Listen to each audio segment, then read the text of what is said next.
It's an unfair situation we put these girls in. There's not another sport really in the high school sports that these kids do for either gender that they legitimately have to make a choice when they get to the state series. Which sport do I take? Boys don't have to do it for weightlifting. Why do girls get subjected to have to make a choice? Welcome back to another episode of the North Florida Wrestling Show. I'm your host, Jordan Cohn, and today's episode is sponsored by Pat Lugo and the Miami Hawks. He's one of the best camps and one of the best mentors you can find in the state of Florida wrestling. I highly suggest you get to one of his camps or get in with one of his mentorships. It'll change your athlete's life. On today's episode, we are going to talk about the tangles of the wrestling season. That includes having the boys and the surging girls seasons being intertwined, should they be separated. Having to deal with the holidays of Thanksgiving and Christmas, should we postpone our season afterwards and get it really started after the year? And does there need to be more communication at the top when it comes to girls weightlifting and girls wrestling, seeing as there's so many athletes that should naturally be doing both? Luckily, I am joined by John Wainwright of Swanee, Jeremiah LaFontaine of Mosley, Zach Deaton of Bay, and we get some great wisdom from Alex Wisdom of Florida Wrestling Insight on a couple of these questions and some possible solutions. Now, let's get to the show. So, John, I wanted to do this episode because of a conversation you and I had about changing the season, because it's just such a long season and it's so hard to get people started and stopping that it just seems that a change is necessary. Yeah, and this has been forever. When back in the 80s when we were wrestling, we put these kids through the season. We put them through the major time, Thanksgiving, Christmas. We were always interfering with football. Okay. And we lost some football kids that we shouldn't have lost. But the season, you know, they lose a month and a half before they're ever showing up to practice because they always want to take a week or 2 weeks off. Any football kid, I need 2 weeks off to recover or whatever, because I know what wrestling's fixing to happen in that room. So I've always felt like even if we just started practice December 1st and then the matches started in January, you could still finish by the end of March or at the latest first or second week of April. And maybe that would bring more of your football, maybe not. I'm kind of up, and you never know with football coaches. I mean, I think a lot of them love it. They see the advantage wrestlers have, but it's just hard for them to make that, guys, I want you on the wrestling team type thing. They always want speed. So they're always trying to get them out in track, or they're trying to get them bigger, and they're trying to get them in a weight class. So I get the issue with the high school football coaches, but we've got to do something with the girls weightlifting if we want girls wrestling, because most of your wrestlers are on the weightlifting team. And I know at Swanee, they're not coming over to the wrestling team right now. So that's going to be something we're going to have to look at down the road. We've got to change somewhere if we want the sport to grow.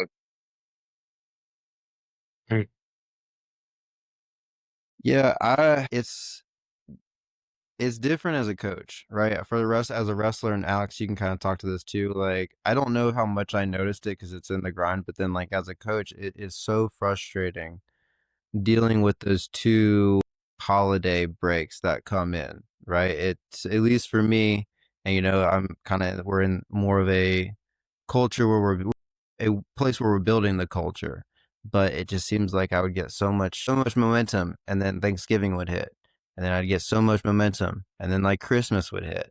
The last couple 4 month long season. But then when someone asks you like, hey, how long is wrestling season? Like, well, it's kind of like 5 months, 6 months almost feels like, you know what I mean? Mm-hmm.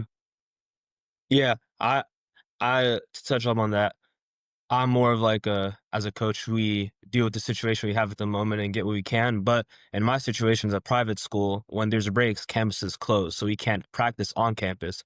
So then it's a matter of what are my kids doing off campus, and are they trying to get better? Are they going to club? but sometimes club is only 2 to 3 times a week. So then what are they doing on those days where they don't have club?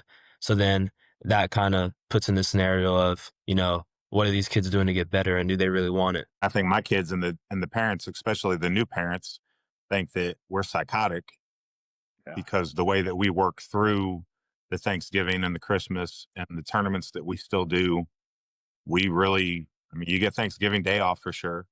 You're going to get Christmas Day off for sure. Outside of that, the Thanksgiving period for vacation, we work.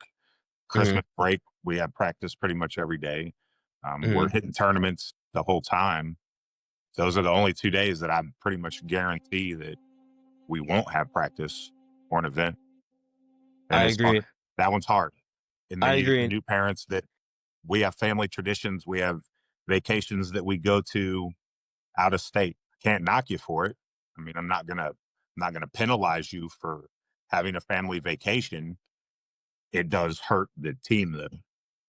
Yeah, I agree completely as well. And also the fact that there's some tournaments during that time frame where it's like, all right, guys, you got Thanksgiving off, and then these kids come back 8, 9 pounds heavier than what they should be, and you got a tournament in 3 or 4 days.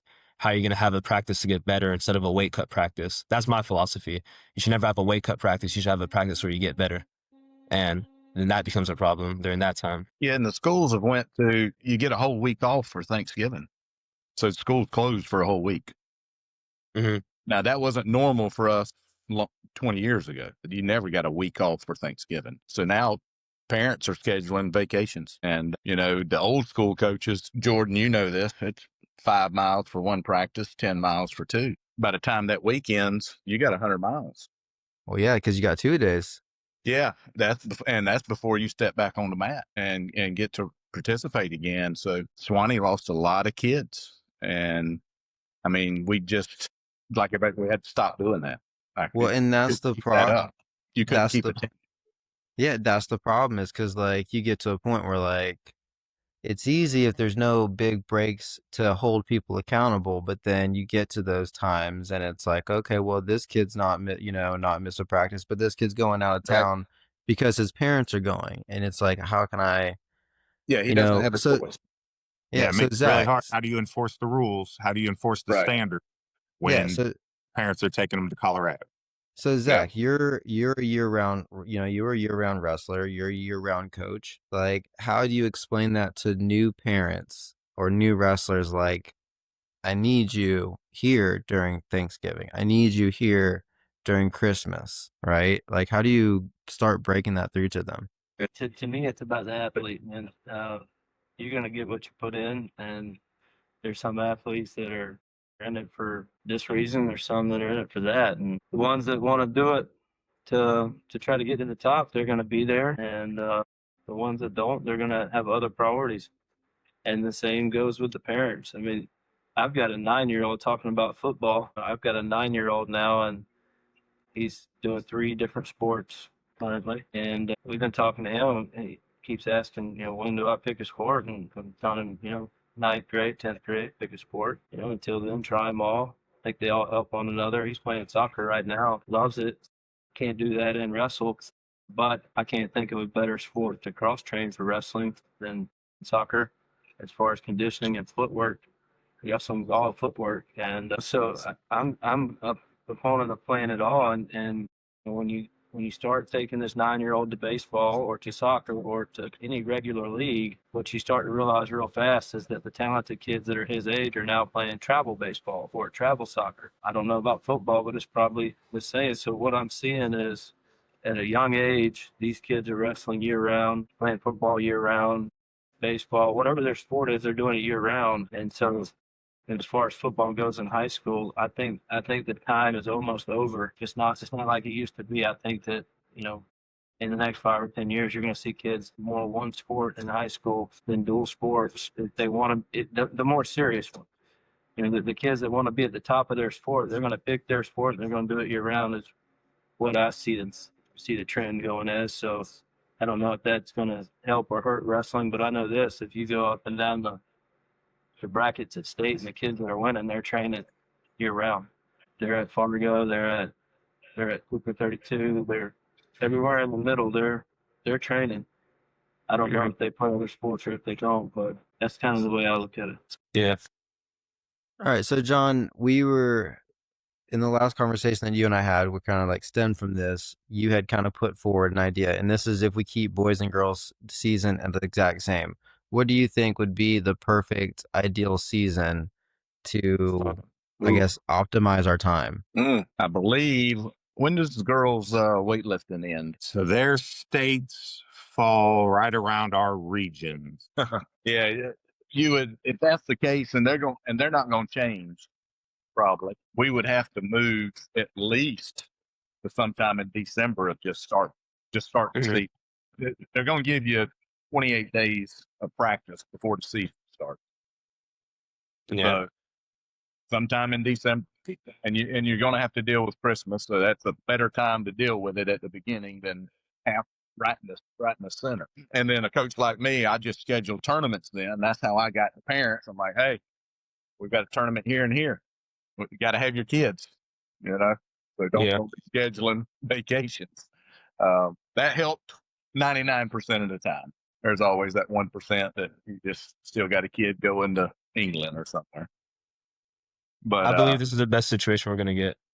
But I think around the first week of December, starting it up, and you have your first matches the first or second week of January. And I think that would work. That would help with not only the girls' weightlifting issue, that would help with what football players that do want to do both. Oh yeah, that would help alleviate some of the concern and the issues that we have there as well. That takes the football question out completely. As long as you move it back to their state championships are finished right around December. So they're finished. And if they keep this new district schedule they've got in football, us guys up north don't have to worry about it anyway. I'd like to see the boys and girls seasons separated. I'd like to see the girls season ran in fall, and then the boys season ran more like in spring. But as I think about it too, because in any situation that we do, we're gonna like lose some people, and then but I think that would work best. The only downsides that I see is it is during football season, so it's hard to like schedule those Friday tournaments, but then that comes to the athlete. What do you guys think about that? Splitting the girls and the boys season. Do you think it works as one season, or do you think that we are getting to the point that it needs to be separated? I think it works as one season perfectly in my eyes, because if we honestly think about an aspect of the growth of girls wrestling, why is girls wrestling growing? Because we're doing the state tournament at the same time as the boys. What's that do for the girls? That shows the skill and just class of the girls and how they compete and what they can accomplish. I mean, would there really be that many attendees watching Maya Bethel get her 4th undefeated high school state title if there was only a separated girls state championship? In my eyes, I don't think so. I think that the fact that she's there and everyone is watching, their kids wrestle, but now they're watching, history happen between girls too. It opens the eyes of others. I feel like if it wasn't together, the girls wrestling in Florida wouldn't grow at the rate it's growing, especially not just in Florida, in the country. I think that's why it's put together well. I think one season works perfectly. That's my perspective. The only problem I would have with splitting it is like we were last year. You've only got one coach. So now that coach is 3 months with girls and 4 months with boys. And now he's having to coach 7-8 months. See, honestly, that's part of the reason, though, I think, is like it would help, because then if you had it at one end of the season and like having that December in between with Thanksgiving and December, if you have a place that's like, okay, we only have limited amount of coaches, right? Because I think we were talking about, I forget who I was talking about this last, but it's like if you're the only coach, or like you only have like one or two coaches, like you have to find boys and girls tournaments. You can't go like, okay, my boys are going here and my girls are going here. We just don't have the personnel. I think that would help alleviate that, because then you could have a coach, and it would force some of the places that don't give stipends for additional programs, because it's coaching two completely separate teams. It would be like, okay, you're going to coach this one. And yes, Jordan, but the forcing of the issue can still take time. Like, I mean, that first year we sanctioned, Mosley had literally the first ever state champion at 100 with Val Solario, and then at 170 with Henley Haynes. This is going into the fifth year that we've been sanctioned. And our county, Bay County, this is the first year going into this season that now we have officially stipend girls head coaches. It took the county 4 years after the official sanctioning before they could get it worked out with the union or whatever it is to be able to fund paying for a girl's position. So the forcing of the issue is great that that's what it takes, but it literally took 4 years for them to be able to come up with how to do it. They originally talked about it being based on the amount of girl wrestlers, like they were going to augment how much the stipend was going to be based on did you have a full team or not, which to me would be ludicrous because you have boys teams that don't always have a full team, and there's never a question about what the pay scale is in the ham. I agree. Yeah, and So I know like our years up to this year has been we get our girls coaches their 3-year head coaching certificates, so they're legal to be able to separate from the paid head coach. But if it wasn't for coaches being dedicated and willing to do it for free, if we separated out the season like that, you may lose the girls program completely because they may not have the time, just literally may not have the time to be able to do both. Yeah, and honestly, too, I forgot if it was you, Jordan, that said it or Coach John, but when you guys were talking about the boys have a coach having to coach the boys for 3 months and then coach the girls for another 3 or 4 months, I feel like there would be, no reason to separate it. I feel like why not just make it one? Just because, not just for training partners, but for both of you, I would say that you're a dedicated coach. You're not coaching just a wrestling season. You're coaching all year round, every single month, every single week. Like you're working to get your girls better. And that's why you guys accomplish in your room what you guys accomplish because you're coaching year round. You're not just coaching like those months throughout the year. So I feel like there'd be no need to separate it. If you're a committed coach, wouldn't matter if it was separated or put together. You guys are coaching year round to get your kids better for their goals for next season. And then, and on that one, Jordan, there's definitely some coaches. I mean, I'm not going to call coaches out by names, but there's definitely some coaches when it comes to the high school season, they coach the high school season. They don't do club. They don't do anything outside of the high school season. I would back to the girls wrestling separate seasons, all of that discussion. I think it's unfair to the girls that weightlifting and girls wrestling are in the same season. And I think the answer to that is more moving weightlifting than it is moving wrestling, like maybe moving weightlifting to the fall and then let them go from weightlifting to wrestling. And weightlifting, if it was in the fall, would only compete with girls volleyball. It would take them out of having to compete with soccer and wrestling. And then in the spring, you have softball. So I would lean more towards girls weightlifting moving to the fall. Do agree with Alex that I like the seasons being together for boys and girls, but I don't think it's just for the benefit of the girls. I think girls wrestling has helped boys wrestling way more than boys wrestling has helped girls wrestling, in my opinion. So I think we, even on the high school level, I think we have more athletes coming out just because it's gaining popularity across gender. So that's my take on it. All right, Jeremy, let's talk about the weightlifting because I know that's your axe to grind. One of the banes of my existence right there. And I agree. I mean, the weightlifting part kills. If wrestling season was moved back a month, that eliminates the weightlifting issue. If the girls' weightlifting was moved into the fall season, so it was done with girls' volleyball during that time of the season, that ends the issue.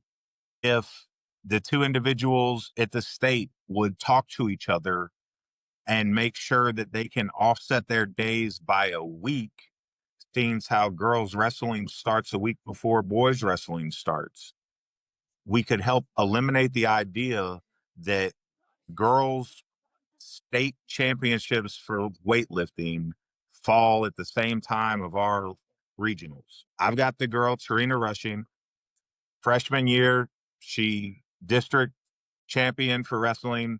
On the weightlifting side, she took first in traditional and Olympic for weightlifting. It's her first year wrestling, so she thinks weightlifting is where she should be at. So she doesn't go to regionals for weightlifting, for wrestling, goes to weightlifting. ends up taking 6th and 10th at weightlifting. Okay. Her parents determined there won't really be weightlifting scholarships, that wrestling would be the ticket to get to college. Okay. Completely agree full-heartedly. Sophomore year, we get to the same situation, but the dates for 2A weightlifting line up perfect, but has to make a mad dash back from the state championships for weightlifting to make it to girls regionals, but does. Takes 6th and 10th again at weightlifting states, makes girls regionals, takes 1st at regionals, goes to state, takes 6th place at state. My girl got lucky last year. The majority of other girls did not get the opportunity to be able to do both sports. If they could be separated by a week, just a week, and the two state reps talk to each other to ensure that the regionals and the states don't overlap, we would get so many more girls, because it's so hard to go in and tell the weightlifters, hey, this would be a great sport. You can come do this. I want you to get stronger, and then you can come wrestle. I'll work with you on go to weightlifting and then come to wrestling practice. But when it comes time for states, you're going to have to make a choice. It's an unfair situation we put these girls in. There's not another sport really in the high school sports that these kids do for either gender that they legitimately have to make a choice when they get to the state series. Which sport do I take? Boys don't have to do it for weightlifting. Why do girls get subjected to have to make a choice? Which sport do they want? Right up to the point, right where it matters. Yeah, like when is boys weightlifting? Well, After the wrestling season. the Why reason are it's good? the reason we have this problem is all your weightlifting coaches are your defensive coordinators. Mhm. There's your problem right there. Or they're just on the staff. So that fall, they're working with the boys and the football team. And that's why the girls are where they are. That's the only reason they need to hire weightlifting coaches and football coaches, and that would solve the problem. But getting them to do that is going to be very difficult. That's a great point, actually. Well, I mean, you got girls and boys wrestling working It would together. conflict with How hard would it be softball. to The put problem. girls and boys weightlifting during the same time? It would conflict with softball. I agree. Should be an issue. We do it. You're always going to end up in a situation where like you're going to miss some athletes, but it just seems like the position that we're in is not like, because wrestling's hard already, like, kind of going back to just like how long of the season it feels. Like it does feel like one of the longest seasons. So like the retention rate on that could be lower because it is such a grind. But I don't know. I think any of those would work. I definitely think that moving the weightlifting outside would help out a lot because, like you said, like Jeremiah, you talk about this all the time. Like the sports overlap in so many, have so many similarities. Like you're going to get a lot of the same type of athletes, right? So you might as well try to tweak it, I guess, to where it's going to work. And that's the one that just kills me, is that it's literally the FHSAA, and I hate even putting it that way because it looks bad on me that I want to complain about that it's the state, but they literally work in the same building, and it's like the left hand and the right hand don't talk to each other. We want to grow women's sports as a whole, right? This isn't just a wrestling coach wanting women's wrestling to be the superior sport. I want women's sports across the board to be able to be the best that they can possibly be. We should champion that across the board at every avenue and every corner and every turn we can make. The left and the right hand just need to talk to each other, and they could put a buffer in of a week to ensure that we give all of these girls the capability to be able to do both of these sports without a conflict that makes them choose. Because it's really unfair to so many girls. Kaylee Easter at WeWalk, same thing. Had to choose, chose wrestling. Didn't hurt her. She got a scholarship, went to go wrestle in college, but another kid that was forced to choose. John said it. Doesn't get girls at Swanee because weightlifting. It's across the state. and the state should be able to help try to make it better. But here we are 5 years later, and we're still dealing with the same thing. Talking about it on my podcast. But so speaking of making the state better, I understand you and Zach went down south to participate in helping grow the sport. What did you guys what event did y'all go down and what did y'all end up discussing? I've been to Well, Zach, you wanna take Orlando it? twice Go ahead, in the Zach. last You're- month. The you're first on the time was official- to Yeah, you got the Florida watch shirt on. Coach Frank Feuder get inducted into the National Wrestling Hall of Fame, Florida chapter. Got to throw that out there, Coach Frank Feuder from Bay High. And man, what an awesome event that is. I don't know if y'all have ever been to that, but that is such a great experience. I'm gonna plan on going back.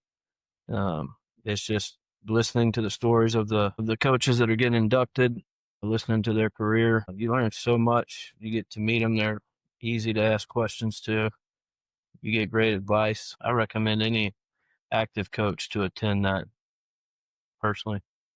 But then what you're talking about, week or so, 2 weeks ago, Jeremiah and I were in Orlando for the annual board meeting for the FAWA board.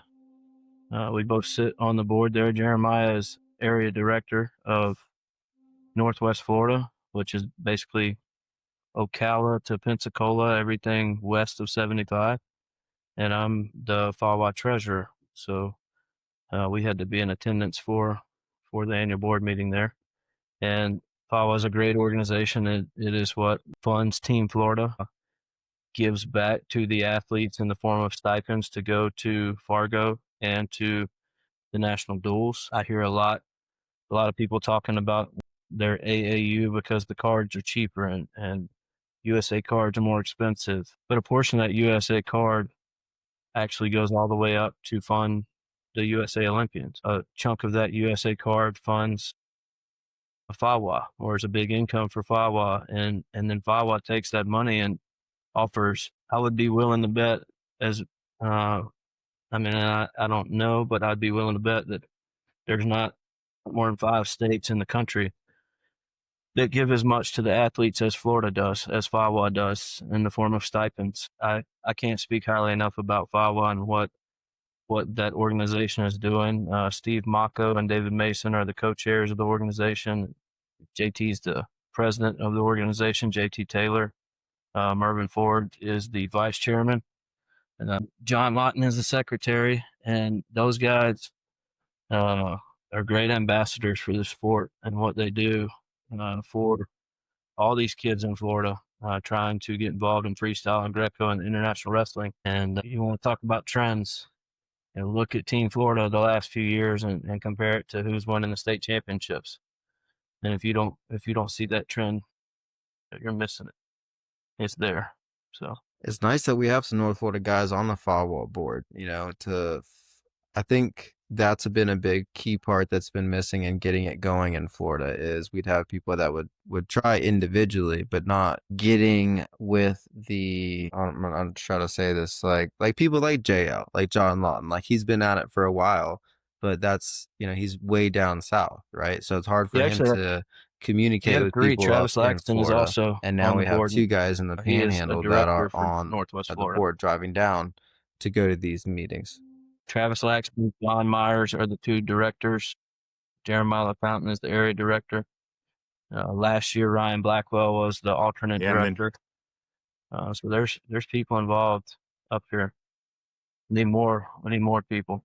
So what do we have going on in the North Florida area as far as growing freestyle and Greco as well as the FAWA presence up here? Because we're definitely talking about trends. We're obviously going in the right trend in the Olympic styles up here in North Florida, but what can we look forward to? So we started the tour clashes this past summer as one of the predecessor requirements to be eligible for FAWA states, for the freestyle states to be able to be eligible for Fargo. Coming into this summer, we've got 2 that'll be hosted within the Panhandle. April 25th, Travis Laxton out in South Walton will be hosting one. And then Memorial Day, Mosley High School gym via Coastline Wrestling Academy will be hosting one as well again this summer. So we'll have 2 Tour of Florida events hosted So in the the way Panhandle this that summer. works, So that'll definitely Jordan, put there's a point another system. opportunity to have the freestyle and the Well, first of Greco all, if you want to here be in the on Team Panhandle. Florida's Freestyle Greco national team that travels to Fargo, you have to place in the top 3 at the Freestyle and Greco state championships. That's your only path to the team.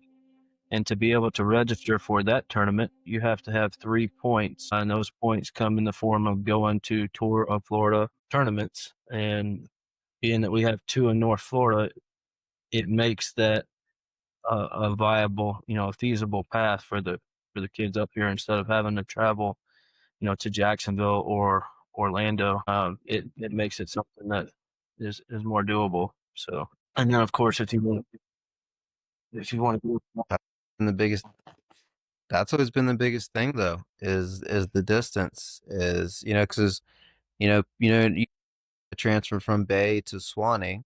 Obviously I do think that with Coach Laxton, he is a great coach, but I think just as big as a part of me moving to the program of Swanee, I finally had ease of access to go down south and wrestle freestyle and wrestle Greco and wrestle these kids that wrestle freestyle and Greco on a weekly basis. I think having that access to that competition made me just as good as being in a program like such as Swanee. So it's so great that guys like yourself and Travis and Jeremiah are able to bring the opportunities for these kids to qualify, right? Just the opportunity, just having the opportunity to do so without, like you said, having to drive to Jacksonville or Orlando. It's an easy yes. It's an easier yes for these parents. Yeah, that's really one of the biggest things about it right there, Jordan, is trying to put it in the area. Because it's hard. I mean, like, so 2 weekends ago, we had the meeting down in Orlando for Fawa. Then this Friday, I took 2 wrestlers with Coastline and we headed back down to Orlando for the Super 32 early entry. Yeah, the going back and forth from Panama City to Orlando for wrestling, that's a lot of driving, a lot of time, and that's just getting to Orlando, let alone going farther south. So the more that we can do to get it into the area, the easier it's going to be to start getting the kids hooked. The easier it's going to be for them to get the another thing interest up here in that I think a lot of people miss is wrestling into the style when you buy a to USA help make card, the growth it's of for the 3 sport better. styles. If you buy the full athlete card, it's for freestyle, Greco, and folk style. The freestyle Greco is what you have to have in the summer, anyways. But when we talk 8th grade and under wrestlers, and most people up here go to the Ion Florida series, which I think AAU is great, and I think Ion Florida is great. But Florida, FAWA also does a folk style state championships, and they do it the week after our high school state championships. And the last several years, it's been at Jensen Beach High School, and it's going to be there again this year. And Tom McMath, I don't know if you've been to Jensen Beach High School. They've got amazing facilities. Tom McMath is the coach. He's an amazing coach. He knows wrestling as well as anyone, puts on a tremendous event.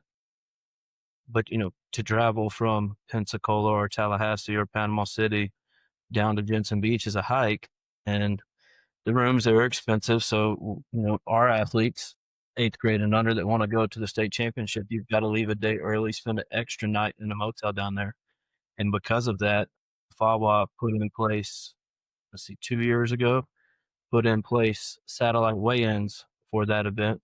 And we host one of them at Bay High. So any kids 8th grade and under that want to go to the FAWA Folk Style State Championships, or you don't have to leave that extra day early. You can come to Bay High, weigh in, and then still travel down the next day. Save yourself a night in a hotel, another day of work, etc. That's just one other little thing that is up here.